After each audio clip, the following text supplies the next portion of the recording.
On a gray, wind-bent morning in the quiet town of Pine Hollow, the world seemed to be in one of those moods where it forgot softness, forgot gentleness, and forgot the simple dignity owed to every human being, no matter how old or how fragile.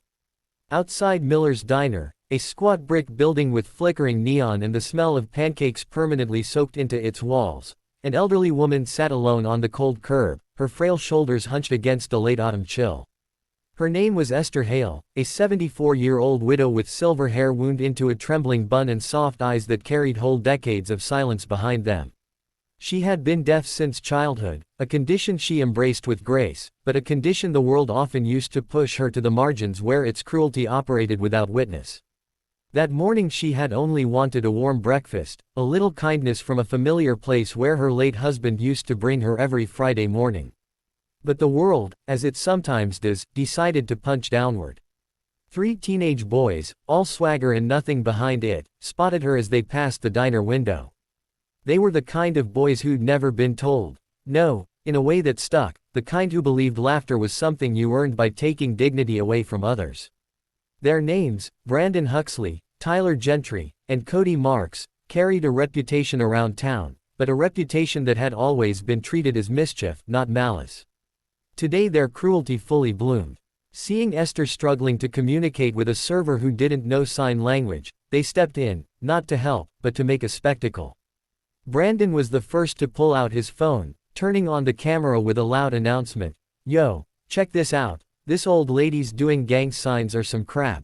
While Tyler circled behind Esther making exaggerated, mocking gestures, flapping his hands wildly as though her signs were a circus act. Cody, the smallest but meanest, leaned so close to Esther's face that her breath hitched in panic. He jabbed a finger at her notepad, snatched it, and held it above her head, laughing as she helplessly reached for it. Each movement she made became fuel for their jeers. They zoomed the camera in on her tears, made snide comments for the viewers they imagined cheering them on, and tossed her small handbag into the gutter, the contents scattering: medication bottles, a folded grocery list, a photo of her husband in his service uniform, and the neatly wrapped $20 bill she had saved for her breakfast. Inside the diner, patrons saw everything through the front window, and like people too accustomed to tragedies happening inches outside their comfort, they stared but froze, hiding behind coffee cups and excuses. A waitress took half a step toward the door before her manager shook his head, murmuring, "Don't get involved, Sherry. It'll only make trouble," and that was enough to stop her heart before her feet. Esther tried desperately to sign, "Stop, please," and even tried writing, "I can't hear. Please," across the pavement dust with her fingertip, but the boys only laughed harder, mimicking her movements with grotesque exaggeration. She did not hear the gasps inside the diner, she did not hear the boys' cruel laughter, she did not hear her own sobs. But she saw everything. And she saw the moment her world shifted. It began as a vibration in the ground, subtle enough that only someone who lived inside silence could feel it before anyone else. A soft tremor through the pavement.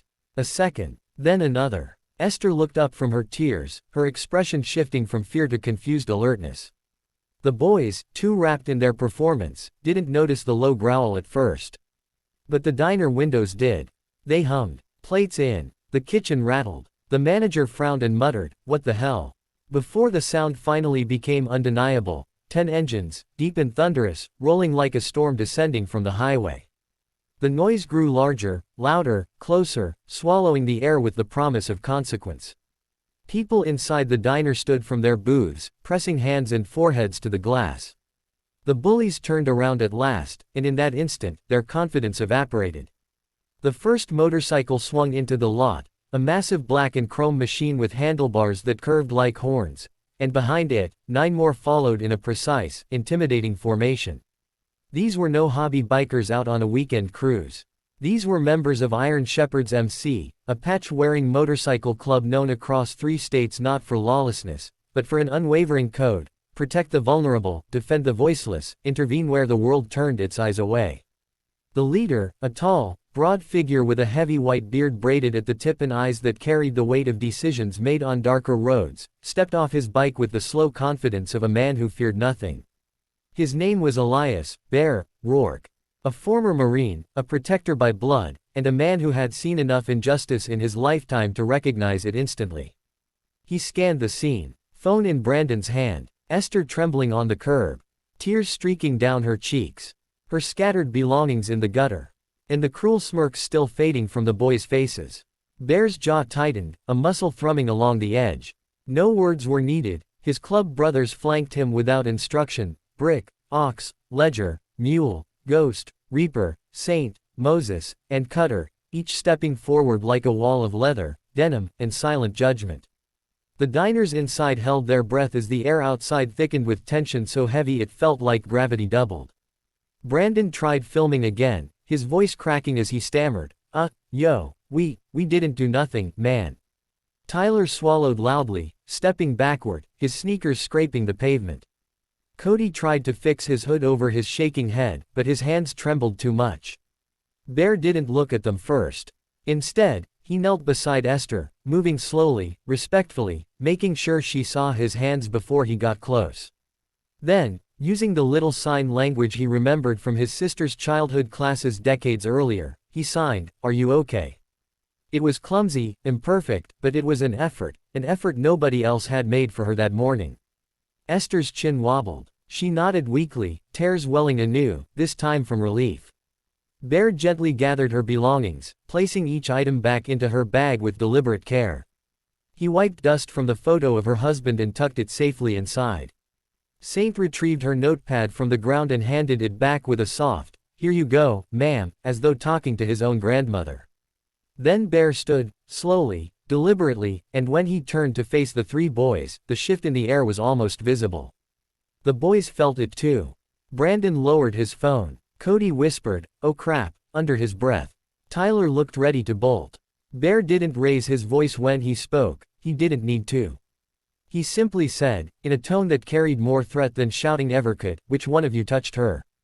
The boys said nothing. Ledger stepped forward, his shadow swallowing their feet, and growled, "He asked you a question." Brandon pointed at Tyler, Tyler pointed at Cody, Cody stepped back, tripped over the curb, and sprawled onto the pavement. The bikers didn't laugh, it wasn't funny. Bear's stare sliced through them. "You think it's funny to hurt someone who can't hear you? Someone who can't defend herself? Someone's grandmother?" Brandon's voice cracked. We were just messing around," Cutter spat on the ground. "Nah, messing around is egging a mailbox. This is cruelty." Ox crossed his massive arms.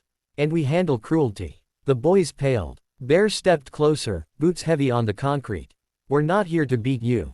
That'd be too easy." Reaper smirked. "And too quick." Bear continued, "You're going to apologize to her. You're going to delete every second of that video.